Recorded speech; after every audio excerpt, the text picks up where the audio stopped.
Drinks break అయిపోయింది కదా, ఈ ఓవర్ లో వికెట్ ఎగిరిపోద్ది, స్కోర్ డామన్ పడిపోద్ది. మన బెట్టింగ్ 10,000. ఏంటా ఇది? బిర్యానీలో బొద్దింగ్ వచ్చింది. అవునా? మా హోటల్లో బొద్దింకులు ఉండవే, మిడతలు ఉంటాయి, చూస్తాను అయ్యే బాగుంటాయి.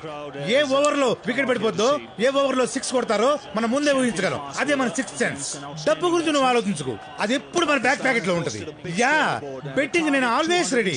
అవును, నేను చెప్తున్నాను కదా. యా, పరుసు నీదా తమ్ముడు? ఎవర్రా మీరంతా? ఆ కడపోడు ఏడ్నే ఉంటాడని చెప్పారు, ఎక్కడ రావాడు? డబ్బు కోసం ఎంత రిస్క్ చేయాల్సిన అవసరం నీకేమొచ్చింది?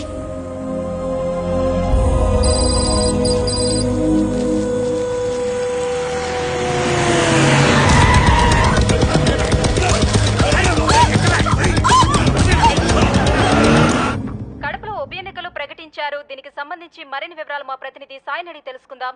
సాయి, చెప్పండి, ఈసారి కడప ఉప ఎన్నికల్లో అధికార పార్టీ రెబల్ అభ్యర్థి దేవేందర్ రెడ్డి నుంచి ఎలాంటి సవాల్ ఎదుర్కొంటుంది? శ్రావణి, అవినీతి ఆరోపణలను ఎదుర్కొని పార్టీ టికెట్ పోగొట్టుకున్న మాజీ ఎమ్మెల్యే దేవేందర్ రెడ్డి కడపలో రెబల్ గా పోటీ చేస్తున్నాడు శ్రావణి. అయితే ఆయన ఓటర్లని ఎంతవరకు తన వైపు తిప్పుకోగలడు అనేది అనుమానమే శ్రావణి. రైట్ సాయి, కానీ కడపలో పేదవాళ్లకు ఉచిత వైద్యాన్ని అందిస్తూ మంచి వ్యక్తిగా పేరున్న డాక్టర్ నిర్మలాదేవి ఆయనకి మద్దతు ఇస్తున్నారని వెలువడింది. అది ఎంతవరకు నిజం? అదే నిజమైతే ఆయన గెలుపు ఖాయం శ్రావణి. ఎందుకంటే ఇక్కడ పేదవాళ్లు ఆమెని ఒక మదర్ తెరిసాలా చూస్తారు. ఒక్కసారి ఆవిడ మీడియా ముందుకు వచ్చి ఎవరికి ఓటేయమంటే వాళ్ళకే ఓటేస్తారు ఇక్కడ ప్రజలు. నిర్మలమ్మ, నువ్వు నాకు మద్దతు ఇస్తావు.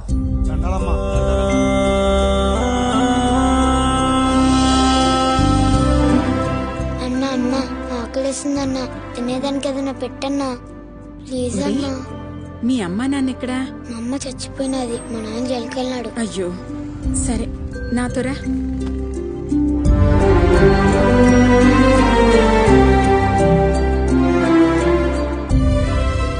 లక్ష్మమ్మ, ఇక నుంచి వీడు మన దగ్గరే ఉంటాడు. అట్నే అమ్మా.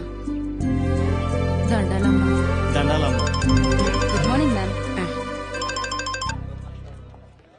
హలో, ఏం డాక్టర్ అమ్మా? ఎవరండి? దేవేందర్ రెడ్డి. చెప్పండి, ఏం కావాలి? ఈ బై ఎలక్షన్ లో నాకు నీ మద్దతు కావాలి. ఈ రాజకీయాలు నాకెందుకు బాబు? నేనేదో వైద్యం చేసుకునే సామాన్యురాలిని. నీ చేతిలో స్టెథోస్కోప్ తప్పిస్తే చిల్లి గవ్వలేదన్న సంగతి నాకు తెలుసు, ఆ జనానికి తెలుసు. అందుకే నిన్న ఆకాశానికి ఎత్తేస్తా ఉండారు. అందుకే నేను మద్దతు అడుగుతాండా. నేనడిగేదానికి కారణం కూడా నీకు తెలుసు డాక్టర్ అమ్మా. నీకు ఇంత పేరు ప్రతిష్ట తెచ్చిపెట్టినది ఆ ఆస్పత్రి, ఆ బిల్డింగ్ నీకు దానంగా ఇచ్చినది ద్రుపద రెడ్డి, మా నాయన. ఆ అధికారంతోనే అడుగుతాండా. నువ్వు మంచివాడివైతే ఎవరి సపోర్టు అక్కర్లేదయ్యా. మంచిగా చెప్తే నువ్వు వినవనే, నీ కూతుర్ని కిడ్నాప్ చేయించాను.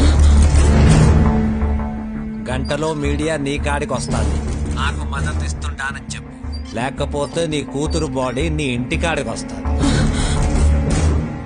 ఫీట్ చేసుకో. మీరు దేవేందర్ రెడ్డికి సపోర్ట్ చేస్తున్నారా? నేను ఎవరిని సపోర్ట్ చేయటం లేదు. నాకు రాజకీయాలు పడవు. మేడం మేడం మేడం లేపేండ్రా దాన్ని. అట్నే బావా, బావా దీన్ని లేపేయమంటాడ్రా. చీర ఎలా ఉంది? కలర్ నాకు బాగా నచ్చింది, కాస్త బార్డర్ ఎక్కువైతే బాగుండేది. ఏమంటారు? ఏందైతే నిన్ను కిడ్నాప్ చేసినాము, చంపబోతాండాం. మీ అమ్మాయేమో అట్ట చెప్పినది, నువ్వేమో చీర గురించి మాట్లాడతాండావు. అసలేందే మీ ధైర్యం? నా ధైర్యం ఏంటి కాదు, ఎవరు అని అడగాలి. ఎవరో తెలుసా? సత్య, మా అన్నయ్య.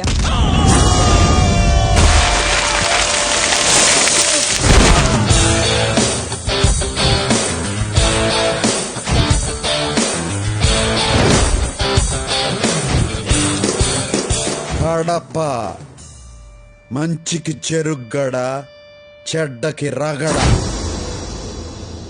ఆయనతో కాసేపు మాట్లాడాక అందరు ఏమంటారో తెలుసా?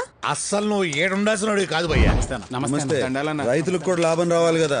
నువ్వు సూపర్ భయ్యా. అన్న ఏడుండాల్సినోడు కాదురా. కానీ ఇక్కడే ఉంటున్నారు. ఎందుకో తెలుసా? మా కోసం. ఆయన అనాథగా ఉన్నప్పుడు చేర తీసిన మా అమ్మ కోసం. ఆయనకు నేనంటే ప్రాణం. చెల్లెలికి ఓ మంచి సంబంధం తీసుకొచ్చా.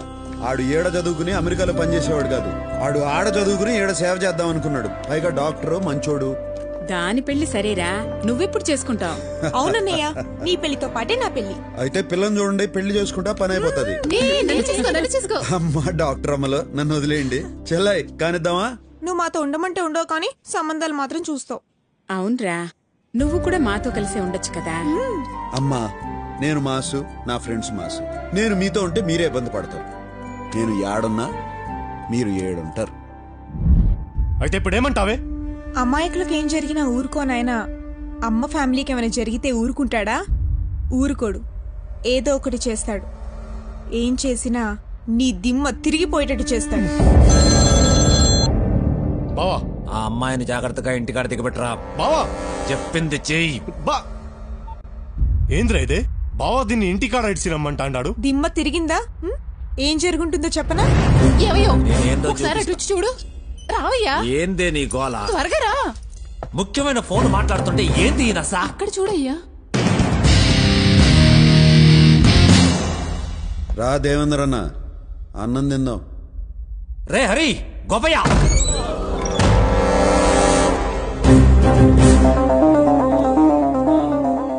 వాళ్ళందరూ తిన్నారు, నువ్వు ఒక్కడవే తినలా. నువ్వు కూడా తిందువు గాని కూర్చో. కూర్చో. కూరలు అదిరినాయి వదినా, నువ్వేనా చేసింది? అవును. మంచి పెండ్లం, గొప్ప తండ్రి. అంత గొప్ప ఆయన కడుపును పుట్టి నువ్వేంద్రా ఎట్టా తయారైనావు? నిన్ను మెట్టుతో కొట్టాలా? ఏయ్! నువ్వు ఇలా చేసిన పనికి ఈ పాటికి నీ ఫోటోకి దండేసేవాళ్ళు నీ వాళ్ళు. ఎందుకు ఊరుకున్నానో తెలుసా? నువ్వు ఆయన కొడుకు కాబట్టి. మీ వాడికి ఫోన్ చేయి. నాతో పెట్టుకోకూడదన్న సంగతి నీ మతికి పెట్టుకో. నాతో రగడ పెట్టుకుంటే నువ్వు మగాడన్న సంగతే మర్చిపోతావు.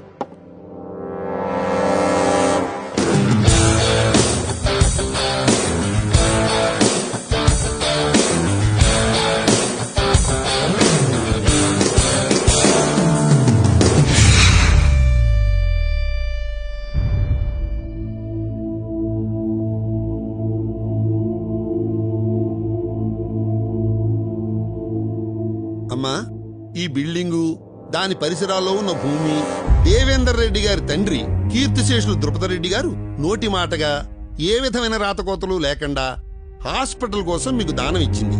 దీని మీద సర్వ హక్కులు వారసత్వ చట్ట ప్రకారంగా వారి కుమారుడైన వీరికే చెందుతాయి. కాబట్టి కోర్టు ఆర్డర్ ప్రకారంగా మీరు 3 నెలల్లో ఈ పరిసరాలు ఖాళీ చేసి వెళ్ళాలి. లేదా ఇప్పటి ల్యాండ్ వాల్యూ ప్రకారం 87 కోట్లు చెల్లించాలి. లేకపోతే కోర్టు మిమ్మల్ని బలవంతంగా ఖాళీ చేయిస్తుంది. ఎంతో మంది పేదవాళ్లకు సహాయపడుతున్న ఈ హాస్పిటల్ తీసేస్తే వాళ్ళంతా ఏమైపోతారో. వాళ్ళు నువ్వు కలిసి బజారు పడండి. బజారు ఏంటి బాబు ఇది?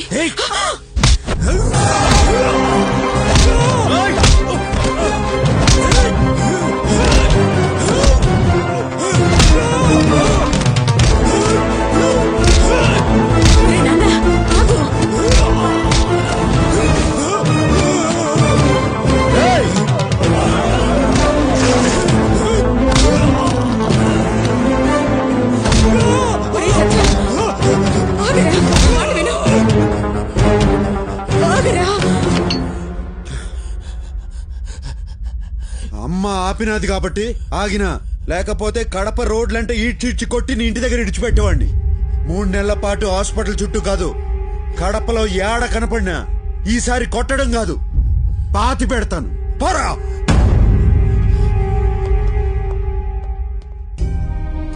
అమ్మా, డబ్బు సంగతి నేను చూసుకుంటా. ఈ ఆసుపత్రి ఆడకే పోదు, ఎప్పటిలాగే నడుస్తుంది. ఇది నా మాట.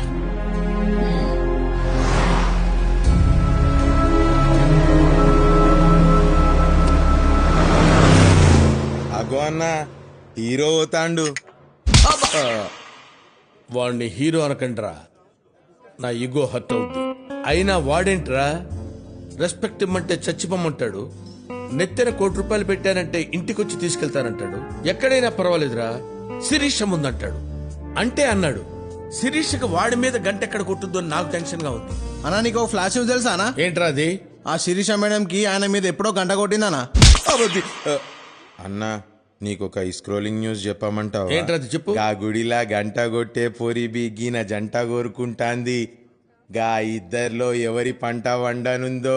పైకి చూస్తున్నావేంట్రా? నువ్వు పైకి చూడనా గాయన ఎట్లా మంటలు పుట్టిస్తాండు. హీరో అంటే గట్లుండాలి. వాడు హీరోయిన్ రా. హీరో ఎలా ఉండాలో నేను చూపిస్తా. ఎలా చూపిస్తావు? పట్ట పగలే నగలు కొట్టేస్తా, ఎవరికీ దొరకకుండా బయటికి వచ్చేస్తా, నేనేంటో చూపిస్తా.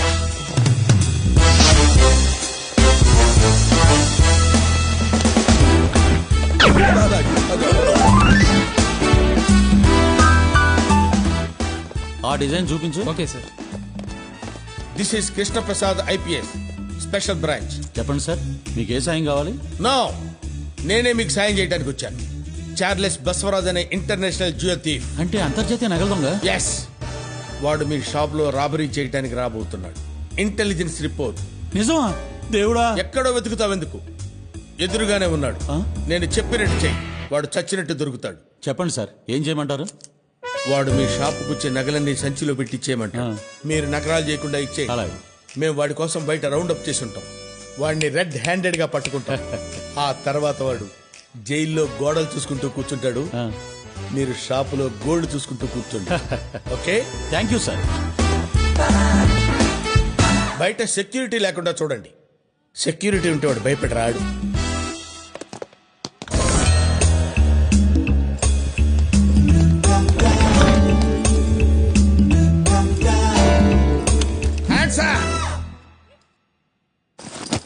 సర్దండి. అలాగే సార్.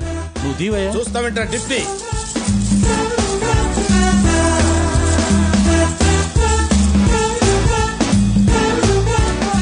వెనక్కి తిరగండి. అలాగే సార్. 30 ఇట్లు లెక్క పెట్టండి. 1 2 3 4 5 6 7.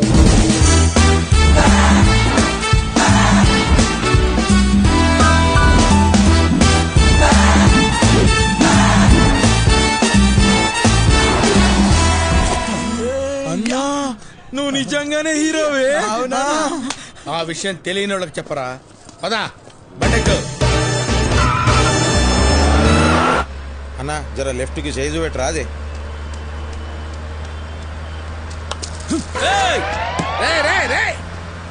బండాపు.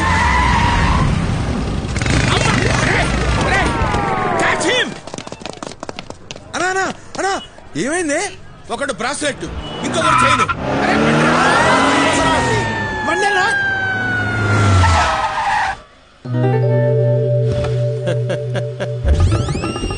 ఒరే కృష్ణప్రసాద్ ఉరఫ్ బసవరాజు, 2 గెటప్పుల్లో వచ్చింది నువ్వే అని నాకు తెలుసురా. ఇప్పుడు నాకు నగలు మిగిలాయి. నగలు కొట్టేసినప్పుడు సీసీటీవీలో రికార్డ్ అవడం వల్ల ఇన్సూరెన్స్ కూడా వస్తుంది. నీకే బొక్క. బ్రాస్లెట్ బొక్క, చైను బొక్క, వెహికల్ బొక్క. దాంతో పాటు పోలీసుల్ని వెంట పడతారు, నిన్ను బొక్కలో పెడతారు. టోటల్ గా బొక్కే బొక్క. నువ్వు పోనేవరా. బాయ్.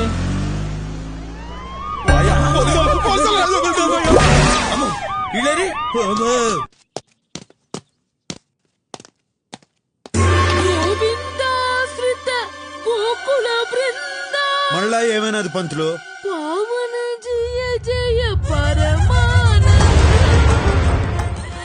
అయ్యో గోవిందా, ఏమిటి బాకీ అగ్ని పరీక్ష?